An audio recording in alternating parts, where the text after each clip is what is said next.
The Uniform Code of Military Justice specifies court-martial for any officer who sends a soldier into battle without a weapon. There ought to be a similar protection for students, because students shouldn't go out into life without an ability to communicate. And that's because your success in life will be determined largely by your ability to speak, your ability to write, and the quality of your ideas in that order. I know that I can be successful in this because the quality of communication, your speaking, your writing, is largely determined by this formula. It's a matter of how much knowledge you have, how much you practice with that knowledge, and your inherent talent. And notice that the T is very small. What really matters is what you know. This point came to me suddenly a few decades ago when I was skiing at Sun Valley. I had heard that it was Celebrity Weekend, and one of the celebrities was Mary Lou Retton, famous Olympic gymnast, perfect tens in the vault. And I heard that she was a novice at skiing, so when the opportune moment arrived, I looked over on the novice slope and saw this young woman who, when she became unbalanced, went like that. And I said, that's got to be her. That must be the gymnast. But then it occurred to me, I'm a much better skier than she is, and she's an Olympic athlete, not only an ordinary Olympic athlete, an outstanding one. And I was a better skier because I had the K, and I had the P, and all she had was the T. So you can get a lot better than people who may have inherent talents if you have the right amount of knowledge. So that's what my objective is today, and here's my promise. Today you will see some examples of what you can put in your armamentarium of speaking techniques. And it will be the case that some one of those examples, some heuristic, some technique, maybe only one, will be the one that gets you the job. And so this is a very nonlinear process. You never know when it's going to happen. But that is my promise. By the end of the next 60 minutes, you'll have been exposed to a lot of ideas, some of which you'll incorporate into your own repertoire, and they will ensure that you get the maximum opportunity to have your ideas valued and accepted by the people you speak with. Now, in order to do that, we have to have a rule of engagement, and that is no laptops, no cell phones. So if you could close those, I'll start up as soon as you're done. Some people ask why that is a rule of engagement. And the answer is, we humans only have one language processor. And if your language processor is engaged, could you shut the laptop, please? If your language processor is engaged, browsing the web or reading your email, you're distracted. And worse yet, you distract all of the people around you. Studies have shown that. And worse yet, if I see an open laptop somewhere back there or up here, it drives me nuts. And I do a worse job. And so that ensures that all of your friends who are paying attention don't get the performance that they came to have. So that's it for preamble. Let's get started. First thing to talk about, of course, is how to start.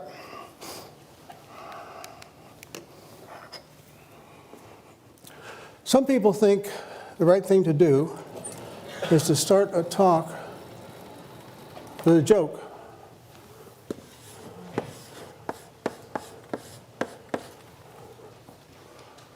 I don't recommend it. And the reason is that in the beginning of a talk, people are still putting their laptops away. They're becoming adjusted to your speaking parameters, to your vocal parameters. And they're not ready for a joke. So it doesn't work very well. They usually fall flat. What you want to do instead is start with empowerment promise. You want to tell people what they're going to know at the end of the hour that they didn't know at the beginning of the hour. It's an empowerment promise. It's the reason for being here. What would be an example? Oh, I see. At the end of this 60 minutes, you will know things about speaking you don't know now, and something among those things you know will make a difference in your life. Yeah, that's an empowerment promise. So that's the best way to start. So now that I've talked a little bit about how to start, what I want to do is give you some samples of heuristics that are always on my mind when I give a talk. And the first of these heuristics is that it's a good idea to cycle on the subject. Go around it again, go around it again.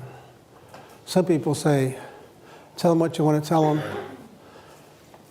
them again, and then tell them a third time, as if people weren't intelligent. But the point is, the reason is, well, there are many reasons, one of which is at any given moment, about 20% of you will be fogged out no matter what the lecture is. So if you want to ensure that the probability that everybody gets it is high, you need to say it 3 times. So cycling is one of the things that I always think about when I give a talk. Another thing I think about is, in explaining my idea, I want to build a fence around it.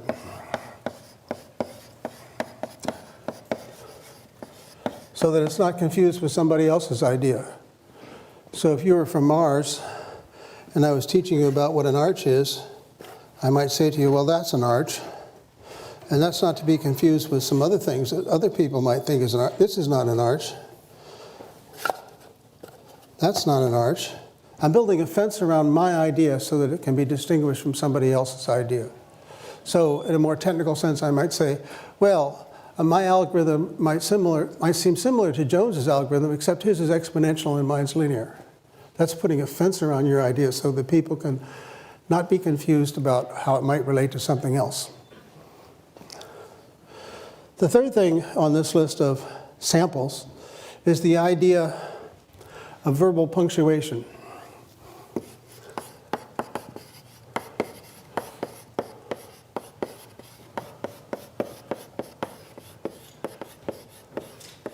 And the idea here is that because people will occasionally fog out and need to get back on the bus, you need to provide some landmark places where you're announcing that it's a good time to get back on. So I might, in this talk, say something about this being my outline. The first thing we're going to do is talk about how to start. Then we're going to deal with these 4 samples. And among these 4 samples, I've talked about the first idea, that's cycling.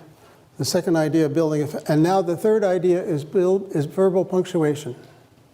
So I'm enumerating, I'm providing numbers, I'm giving you a sense that there's a seam in the talk and you can get back on. Okay? So now we're on a roll.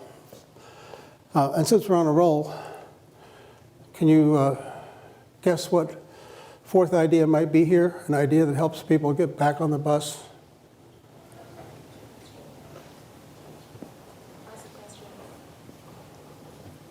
Yes. Ask a question. Ask a question, yes. Thank you. So ask a question.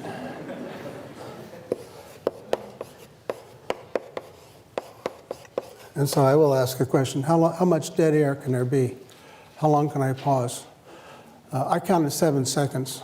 It seems like an eternity to me to wait and not say anything for 7 seconds. But that's the standard amount of time you can wait for an answer. And of course, the question has to be carefully chosen. It can't be too obvious because then people will be embarrassed to say what the answer is. It can't be too hard because then nobody will have anything to say.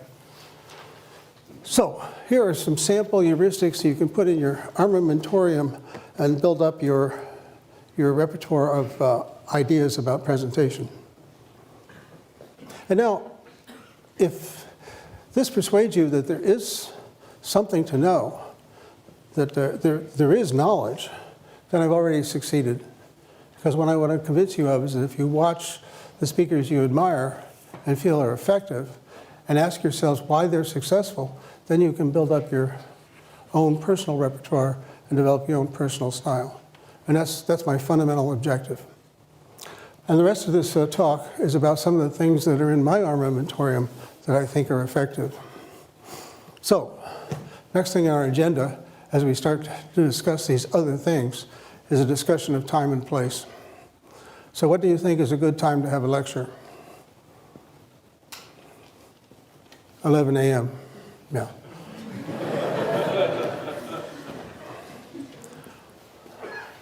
And the reason is, most people at MIT are awake by then, and hardly anyone has gone back to sleep. It's not right after a meal. People aren't fatigued from this or that. It's a great time to have a lecture. So that brings me next to the question of what about the place? And the most important thing about the place is that it be well lit.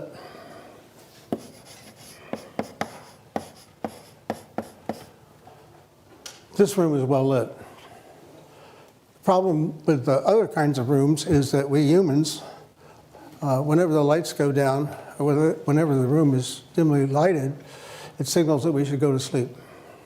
So whenever I go somewhere to give a talk, even today, the first thing I do when I speak to the audiovisual people is say, keep the lights full up. Oh, they might reply, people will see the slides better if we turn the lights off. And then I reply, it's extremely hard to see slides through closed eyelids. What else can you say about the place? Well, the place should be cased. And I mean that in the colloquial sense of, like if you're robbing a bank, you would go to the bank, some occasions before to see what it's like, so there are no surprises when you do your robbery.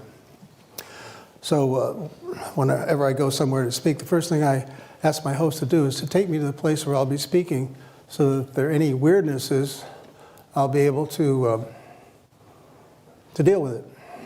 Sometimes it might require some intervention. Sometimes it just might require me to understand what the challenges are. So when I came here this morning, I did what I typically do.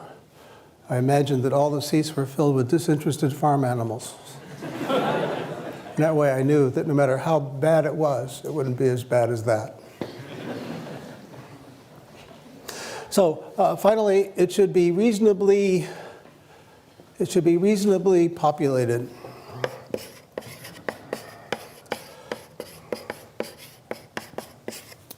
It should be the case that, if there are 10 people in this hall, everyone would be wondering what's going on that's so much more interesting that nobody's here. So you want to get a right-sized place that doesn't have to be packed, but it has to be more than half full. So those are some thoughts about time and place. The next thing I want to talk about is subject of boards and props and slides.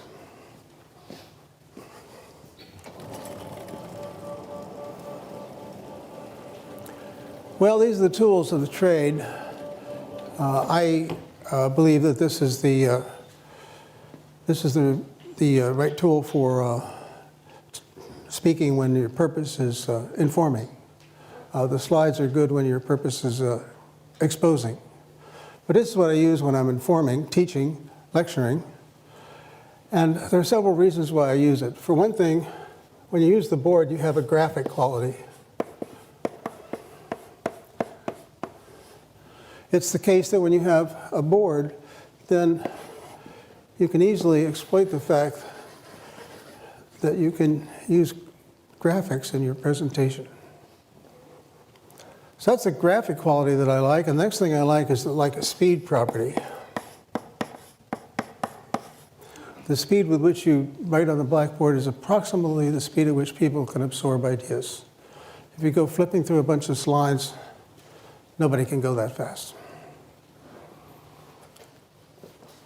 Finally, one great property of a board is that it can be a target.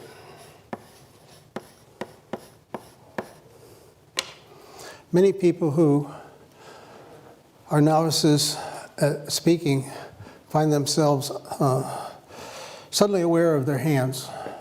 It's as if their hands were private parts that shouldn't be exposed in public, so right away they go into the pockets. And this is considered insulting in some parts of the world.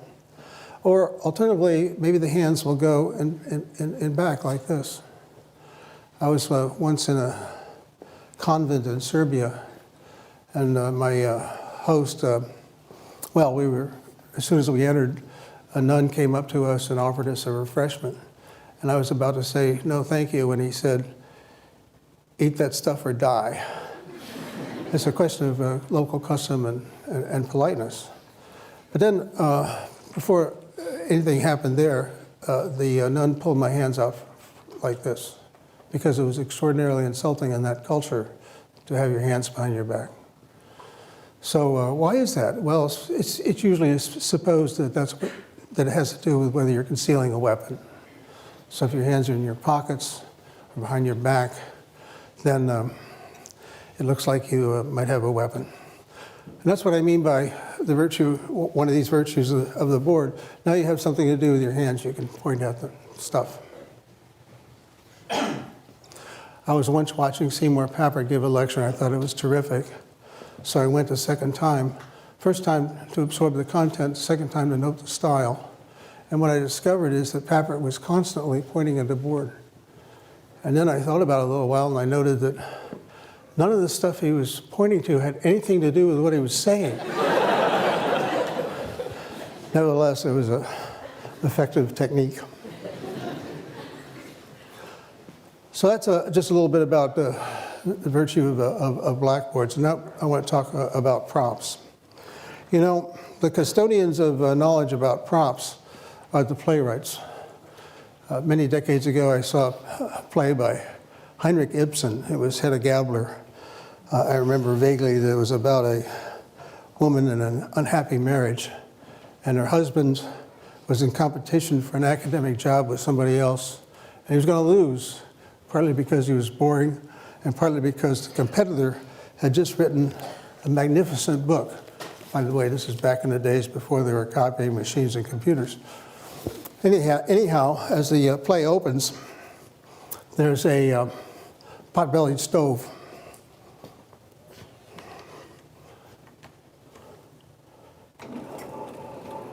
And in the beginning of the play, the pot-bellied stove with its open door just has some slightly glowing embers.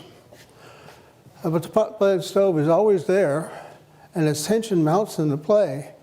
And you see this manuscript, this prop that Ibsen so artfully used, you just know that something's going to happen, because as the play goes on, the fire gets bigger and hotter, and finally all-consuming, and you just know that that manuscript is going to go into that fire. It's a memorable thing. It's what I remember about the play.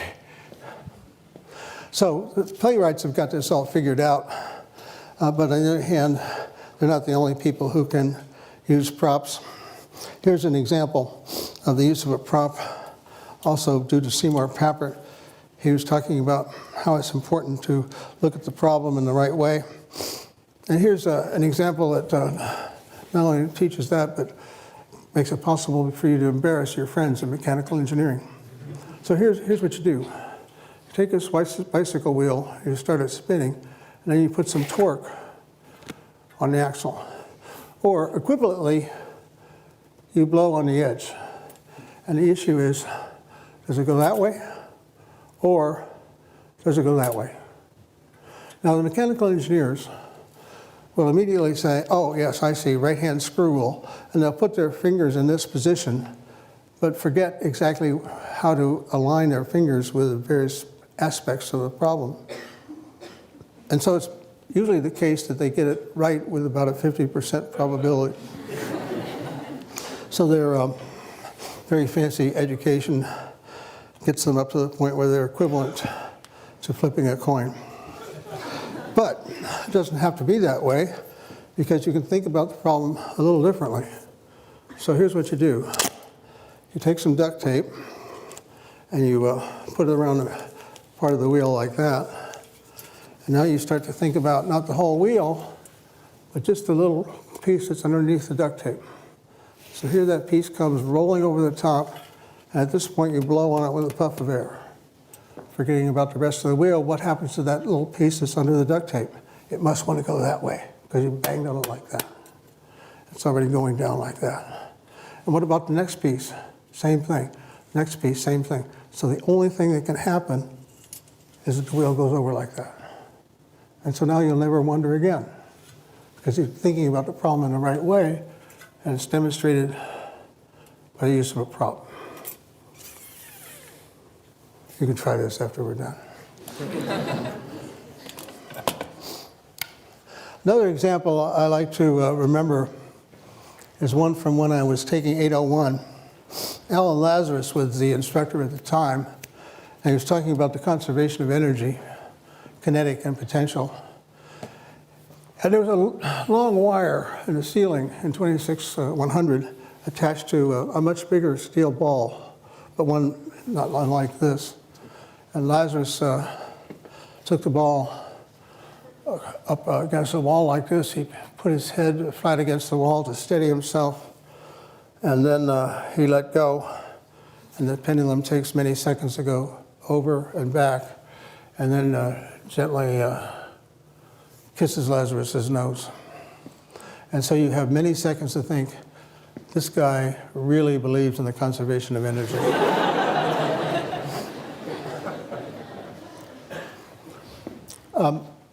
Do not try this at home.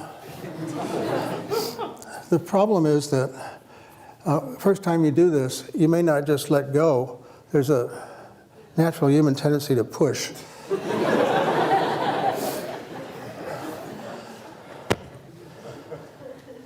So that's a little bit on the subject of props.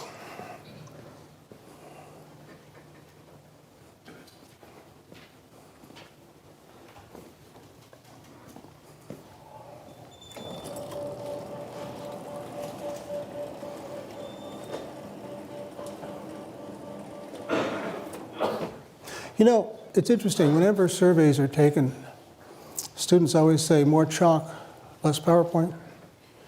And why would that be? Props are always also very effective. Why would that be? I'll give you my lunatic fringe view on this. It has to do with what I would call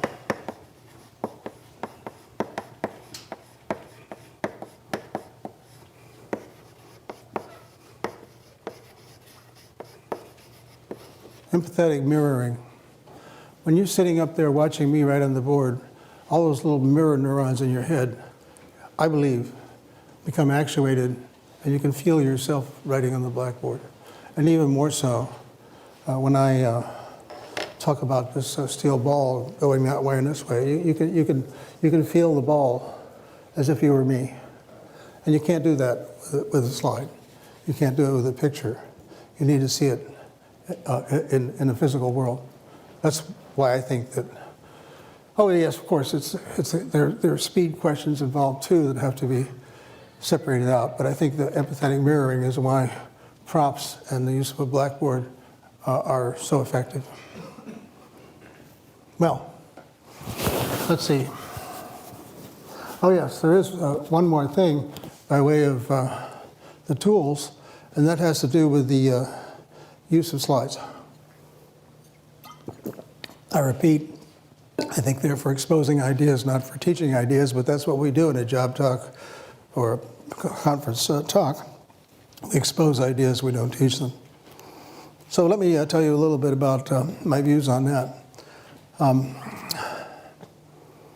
I remember once I was in Terminal A at Logan Airport. I'd just come back from a really miserable conference, and the flight was really horrible. It was one of those that feels like an unbalanced washing machine. And for the only time in my life, I decided to stop on my way to my car and have a cup of coffee and relax a little bit. And as I was there for a few minutes, someone came up to me and said, "Are you Professor Winston?" "I think so," I said. I don't know, I guess I was trying to be funny. In any event, he said, "I'm on my way to Europe to give a job talk. Would you mind critiquing my slides?" "Not at all," I said. "You have too many and they have too many words." "How did you know?" he said, thinking perhaps I'd seen a talk of his before. I hadn't. My reply was, because it's always true. There are always too many slides, always too many words. So let me show you some extreme examples of how not to use slides. Well, for this demonstration, I need to be way over here. When I get over here, then I can start to say things like, one of the things you shouldn't do is read your transparencies. People in your audience know how to read, and reading will just annoy them. Also, you should be sure that you have only a few words on each transparency and that the words are easy to read. And I hope it's driving you crazy because I'm committing all kinds of crimes. The first of which is that there are too many words on the slide. Second of which is I'm way over there and the slide's way over there. So you get into this tennis match feeling of shifting back and forth between the slide and the speaker. You want the slides to be condiments to what you're saying, not the main event or the opposite way around. So how can we fix this? Step number one is to get rid of the background junk. That's always distraction. Step number two is to get rid of the words. When I've reduced the words to these, then everything I read a previous time, I'm not licensed to say because it's not on the slide. I'm not reading my slides anymore, but I'm saying what was written on the slides in a previous example. So what else can we do to simplify this? Well, we can get rid of the logos. We don't need them.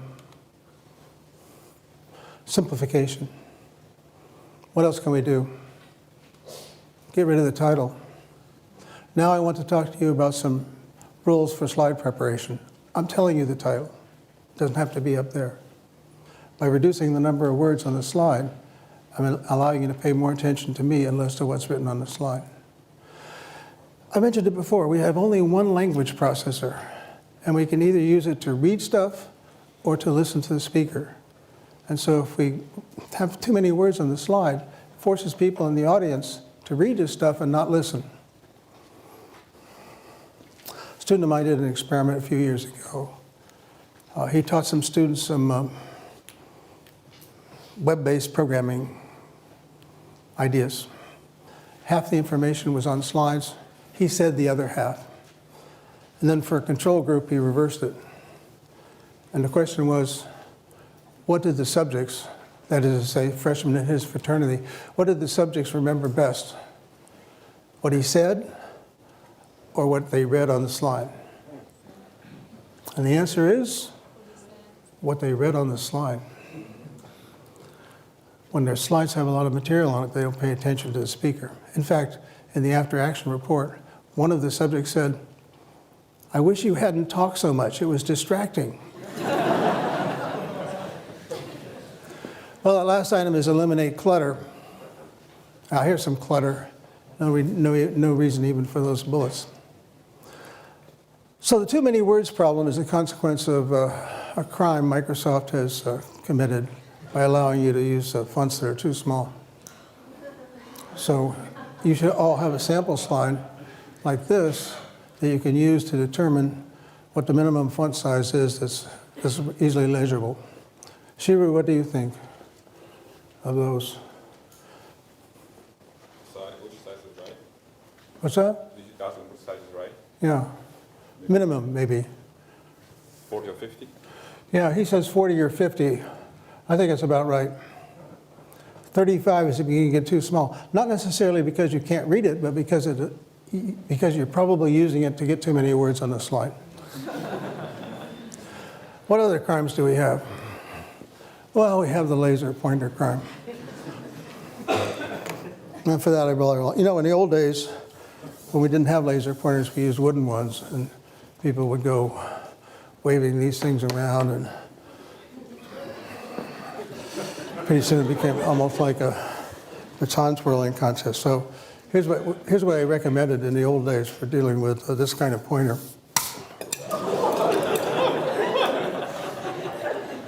This example of use of a prop. Jim Glass up there saw this talk about 20 years ago and So, oh yeah, I remember that talk. That's the one where you broke the pointer. It's amazing how props tend to be the things that are remembered. Well, now we don't have physical pointers anymore. We've got laser pointers. And it's a wonder more people aren't driven into epileptic fits over this sort of stuff. But here's what tends to happen. Look at that. It's a lovely recursive picture, and I can become part of it by putting that laser beam right on the back of my head up there. And what do you see? You see the back of my head. I have no eye contact, no engagement, nothing. I was sitting with a student watching a talk one day, and she said, you know what? We could all leave, and he wouldn't know. So what happens when you use a laser pointer? You can't use a laser pointer without turning your head and pointing it at something. And when you do that, you lose contact with the audience. You don't want to do it. So what do you do if you need to identify something in your image and you don't want to point at it with a laser? This is what you do. Put a little arrow on there and say, now look at that guy number one at the end of arrow number one. You don't need to have a laser pointer to do that.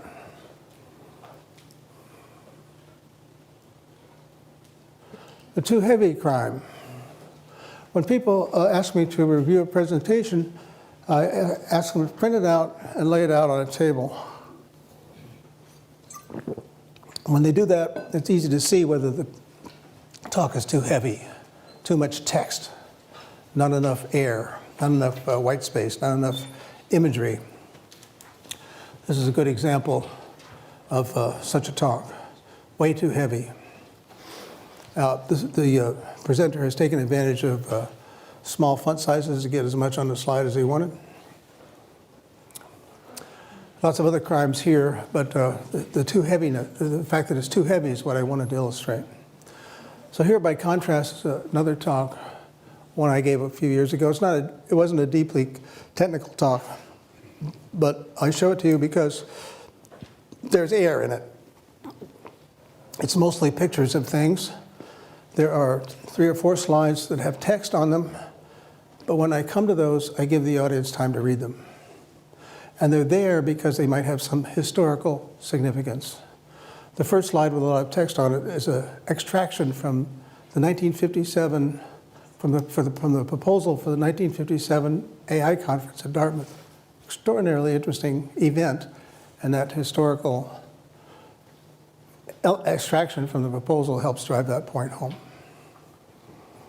What else have we got here? Oh yeah, your vocabulary word for the day. This is an apax legomenon. What that means is, this is the kind of slide you can get away with exactly once in your presentation. This is a slide that got some currency some years ago because it shows the complexity of governing in Afghanistan by showing how impossibly complex it is. It's something you and the audience can't understand, and that's the point. But you can't have many of these. You can have one per work, one per presentation, one per paper, one per book. That's what apax legomenon is, and this is an example of it. Well, I've shown you some crimes, and so you might be asking, do these crimes actually occur? So they do.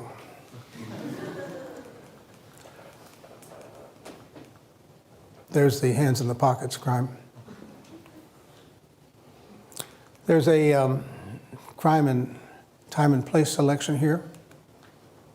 This is how you get to the Bartos Theater. First thing you do is you get on these steps over at the Media Lab. Then you cross this large open space. Then you turn right down this corridor. At this point, whenever I go in there, I wonder if there are torture implements around the corner. And then when you get in there, you get into this dark, gloomy place.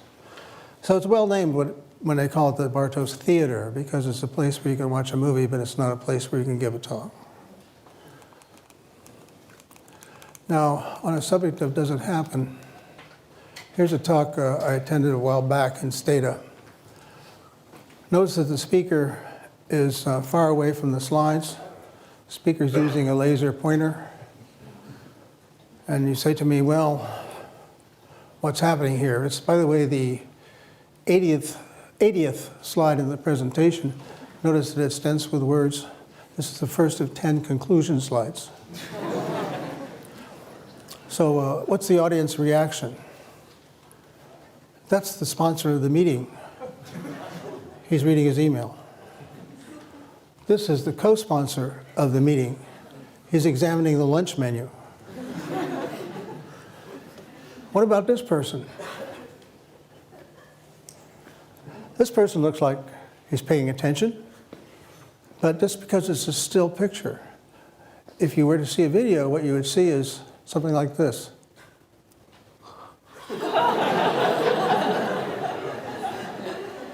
So yeah, it does happen.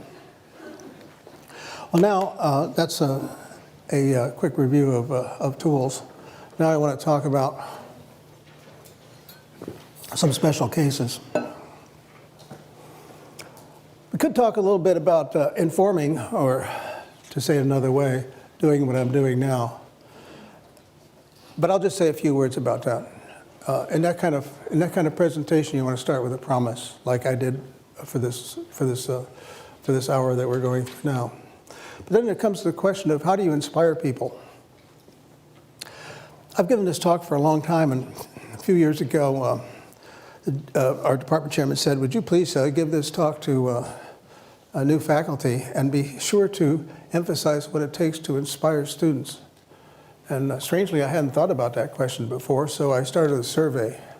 I talked to some of my incoming freshman advisees, and I talked to senior faculty and everything in between about how they've been inspired. What I found from the incoming freshmen is that they were inspired by some high school teacher who told them they could do it. What I found in the senior faculty, they were inspired by someone who helped them to see a problem in a new way. And what I saw from everyone is that they were inspired when someone exhibited passion about what they were doing. Exhibited passion about what they were doing. Yeah, so that's one way to be inspiring. It's easy for me because, you know, I do artificial intelligence. How can you not be interested in artificial intelligence, right? I mean, if you're not interested in artificial intelligence, you're probably not interested in interesting things. So when I'm lecturing in my AI class, it's natural for me to talk about what I think is cool and how exciting some new idea is. So that's the kind of expression of passion that makes a difference while informing with respect to this question of inspiring. Oh yeah, and of course during this promise phase, you can also express how cool stuff is. Let me give you an example of a lecture that starts this way. I'm talking about resource allocation. It's the same sort of stuff you would think of when it's the same sort of ideas you would need if you're allocating aircraft to a flight schedule or trying to schedule a factory or something like that. But the example is putting colors on the states in the United States without any bordering states having the same color. So here goes. This is what I show in the beginning of the class. This is a way of doing that coloring. And you might say, well, why don't we wait till it finishes? Would you like to do that? No? Well, we're not going to wait till it finishes because the sun will have exploded and consumed the earth before this program finishes. But with a slight adjustment to how the program works, which I tell my students, you will understand in the next 50 minutes, this is what you get. Isn't that cool? You know, you got to be amazed by stuff that takes a computation from longer than the lifetime of the solar system into a few seconds. So that's what I mean by providing a promise up front and expressing some passion about what you're talking about. Well, the last item in this little block here is it has to do with what people think that they do at MIT. You ask faculty what the most important purpose is, and they'll say, well, the most important thing I do is teach people how to think. And then you say, oh, that's great. How do you teach people how to think? Blank stare. No one can quite respond to that part, that natural next question. So how do you teach people how to think? Well, I believe that we are storytelling animals, and that we start developing our story understanding and manipulating skills with fairy tales in childhood and continue on through professional schools like law, business, medicine, engineering, everything. And we continue doing that throughout life. So if that is what thinking is all about, then when you want to teach people how to think, you provide them with the stories they need to know, the questions they need to ask about those stories, mechanisms for analyzing those stories, ways of putting stories together, ways of evaluating how reliable the story is, and that's what I think you need to do when you teach people how to think. But that's all about education, and many of you here, not necessarily for that, but rather for this part, for persuading, which breaks down into several categories: oral exams, not shown, job talks, getting famous. I won't say much about oral exams, other than the fact that they used to be a lot scarier than they are today. In the old days, reading the literature in a foreign language was part of that, and there was a high failure rate. And when you look back on those failures, the most usual reason for people failing an oral exam is failure to situate and a failure to practice. By situate, I mean it's important to talk about your research in context. This is a problem that's being pursued all over the world. There hasn't been any progress before me in the past 30 years. Everyone is looking for a solution because it will have impact on so many other things. So that's situating in time and place and field. And then as far as practice is concerned, yes, practice is important, but that doesn't mean showing your slides to the people who share an office with. The problem with that is that if people know what you're doing, they will hallucinate that there's material in your presentation that isn't there. It isn't there.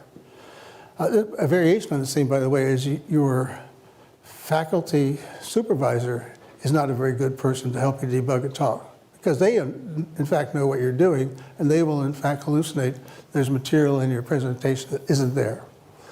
So you need to get together some friends who don't know what you're doing and have them, well, you start the practice session by saying, if you can't make me cry, I won't value you as a friend anymore. And then when you get to the faculty on a oral exam, it will be easy. You see, difficulty, or the amount of flack you'll get from somebody is proportional to age. The older somebody is, the more they understand where they are in the world. But the young people are trying to show the old people how smart they are, so they'll be vicious. So whenever you have an opportunity to have an examining committee that's full of people with gray hair, that's what you want. Well, that's just a word or two about something I haven't listed here. Let's get into the subject of job talks.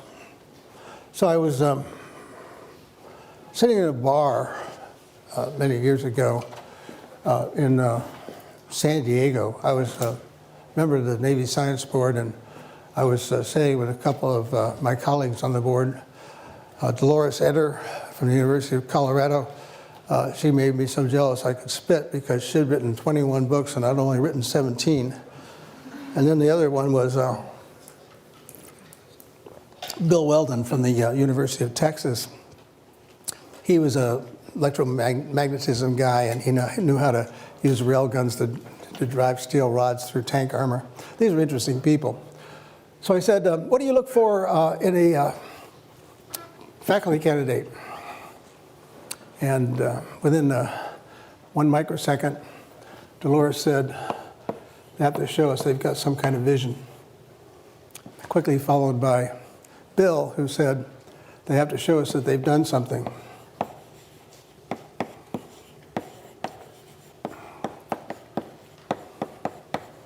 Oh, that sounds good, I said.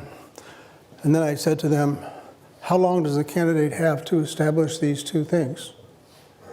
What do you think? Well, compare your answer to theirs.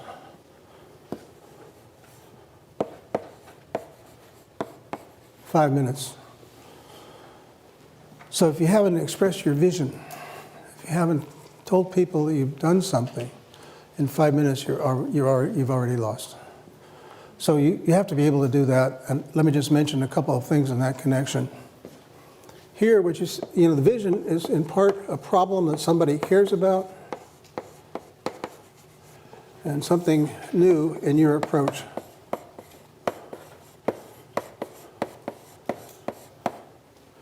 So the problem is understanding the nature of human intelligence.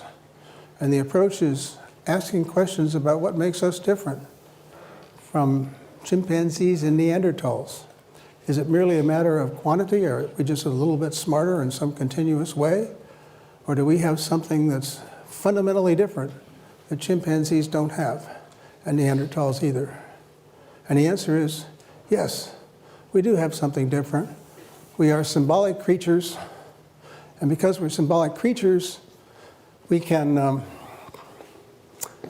build symbolic descriptions of relations and events. We can string them together and make stories. And because we can make stories, that's what makes us different. So that's my stump speech. That's how I start most of my talks on my own personal research. How do you express the notion that you've done something? By listing the steps that need to be taken in order to achieve the solution to that problem. You don't have to have done all of those steps, but you can say, here's what needs to be done. An example.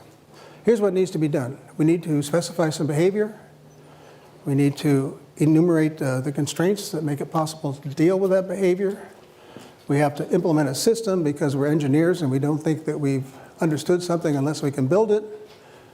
And we've built such a system and we're about to demonstrate it to you today. That would be an example of enumerating a series of steps needed to realize the vision. So then, blah, blah, blah, blah, blah, blah, blah, blah, blah. And then you conclude by enumerating your contributions.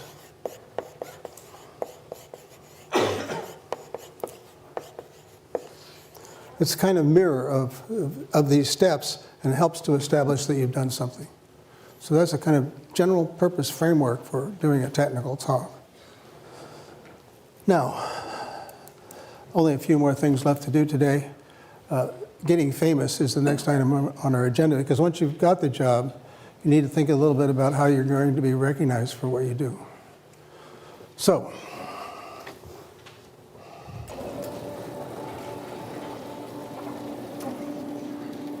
well, first of all, why should you care about getting famous? I thought about this in connection with a fundraising event I attended once. Fundraising event for raising money to save Venice from going underwater and having all of its art destroyed. Anyway, I was sitting here, and JC was sitting here. That was Julia, the late Julia Child. And as the evening wore on, more and more people would come up and ask Julia to autograph something or express a feeling that she had changed their life, and it just happened over and over again. So eventually I turned to Julia and I said, "Ms. Child, is it fun to be famous?" And she thought about it for a second and she said, "You get used to it." But you know what? It occurred to me, you never get used to being ignored. So it's here's a way to think about it. Your ideas are like your children, and you don't want them to go into the world in rags. So what you want to do is to be sure that you have these techniques, these mechanisms, these thoughts about how to present the ideas that you have so that they're recognized for the value that is in them. So that's why it's a legitimate thing to concern yourself with packaging. Now, how do you get remembered? Well, there's something I like to call Winston's star. And every one of the items I'm about to articulate starts with an S.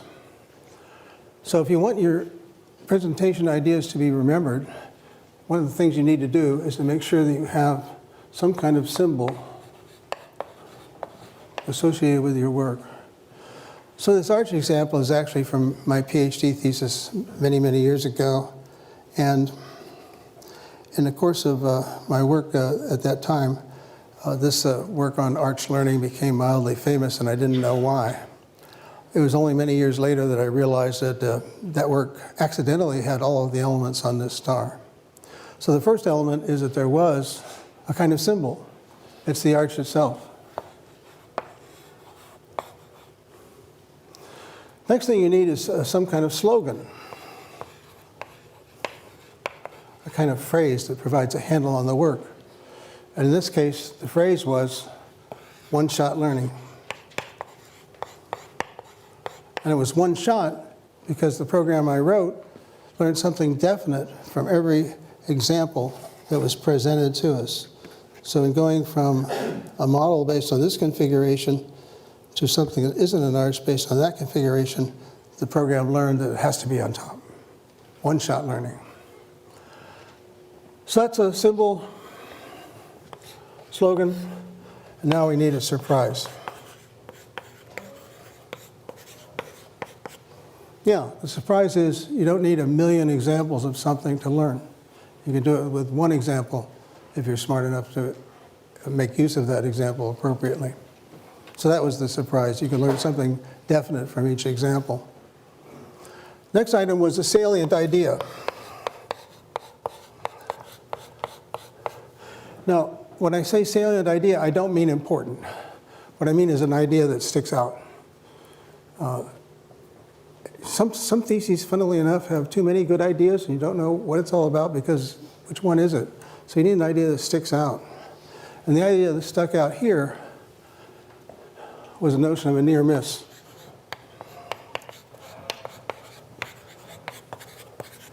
You see, this is not an arch, but it doesn't miss by much.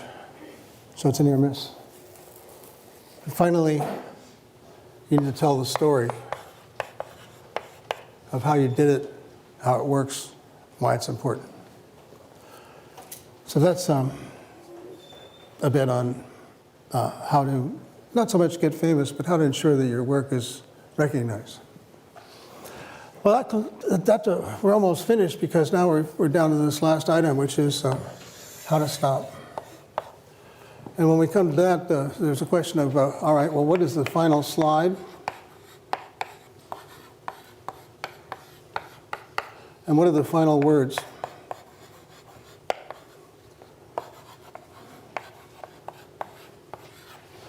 So for the final slide, let me give you some examples of possibilities. How about this one? Well, you might see that slide and think to yourself, there are 1,000 faculty at MIT. Nice piece of work, but not so much, but it's only a tiny piece of work if you divide by 1,000. So when you show a whole gigantic list of collaborators at the end of a talk, it's a kind of letdown because it suggests that nobody knows, well, did you do anything significant? Now you got to recognize your collaborators, right? So where do you do that? Not on the last slide, on the first slide. All this was on the first slide. These are the collaborators. So you don't want to put them at the end. You don't want to slide like this. How about this one? This is the worst possible way to end a talk. Because this slide can be up there for 20 minutes. I've seen it happen. It squanders real estate. It squanders an opportunity to tell people who you are. It's just... What about this one? I often see it. I've never seen anybody write it down. Also, it wastes opportunity. Oh my God. Even worse. All of these slides do nothing for you. They waste an opportunity for you to tell people, to leave people with who you are. Well, what about this? This a good one? It might seem so at first, but here's the problem. If you say, these are my conclusions, these are perfectly legitimate conclusions that nobody cares about. What they care about is what you have done. And that's why your final slide should have this label, contributions. It's a mirror of what I said over there about how job talks ought to be like a sandwich. And the final slide, the one that's up there while people are asking questions and filing out, it ought to be the one that has your contributions on it. Here's an example from my own stump speech.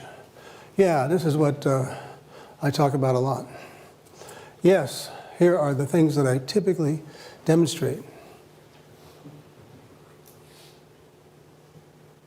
And I wait for people to read it. And then the final element there is, this is what we get out of it. So that's an example of a contribution slide. All right, now, what about the other part? You know, you got your final slide up there as a contribution slide. Somehow you have to tell people you're finished. So let's check out a few possibilities. One thing you could do in the final words is you could tell a joke. It's okay. By the time you're done, people have adjusted themselves to your voice parameters. They're ready for a joke.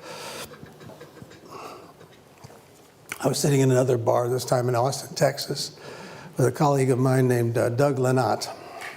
And Doug's a fantastic speaker. And so I said to Doug, you're a fantastic speaker. What's your secret? And he said, oh, I always finish with a joke, and that way people think they've had fun the whole time. So yeah, a joke will work down there. How about this one?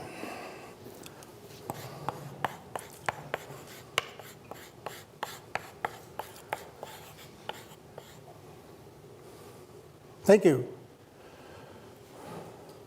I don't recommend it. It's a weak move. You will not go to hell if you conclude your talk by saying thank you, but it's a weak move, and here's why. When you say thank you, even worse, thank you for listening, it suggests that everybody has stayed that long out of politeness and that they had a profound desire to be somewhere else, but they're so polite they stuck it out, and that's what you're thanking them for. So once wild applause has started, you can mouth a thank you, and there's nothing wrong with that. But the last thing you do should not be saying thank you. Now you say to me, well, doesn't everybody say thank you?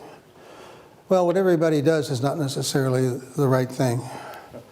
And I like to illustrate how some talks can end without saying thank you. I like to draw from political speeches, but the ones that I've heard recently aren't so good, so I'm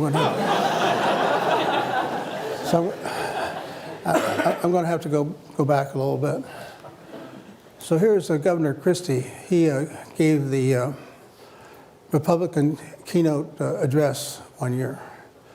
This is the end of his talk. Let's see what he does. And together, everybody, together, we will stand up once again for American greatness for our children and grandchildren. God bless you and God bless America. So that's a classic benediction ending. God bless you, God bless America. Now, I don't want to be partisan about this, so I think I better switch to the keynote address in the Democratic Convention. I was delivered that year by Bill Clinton, who knows something about how to speak.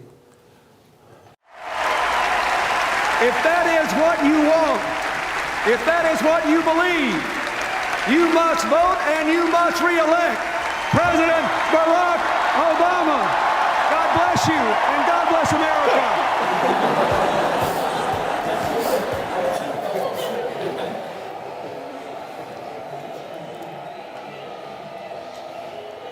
Now watch this. Let's go back a little bit and redo it. What I want you to see is that at one point he seems to be almost pressing his lips together, forcing himself not to say thank you. And then there's another place where he does a little salute. So watch for those this time around. If that is what you want, if that is what you believe, you must vote and you must re-elect President Barack Obama. God bless you and God bless America. That's where he's pursing his lips. There's a salute.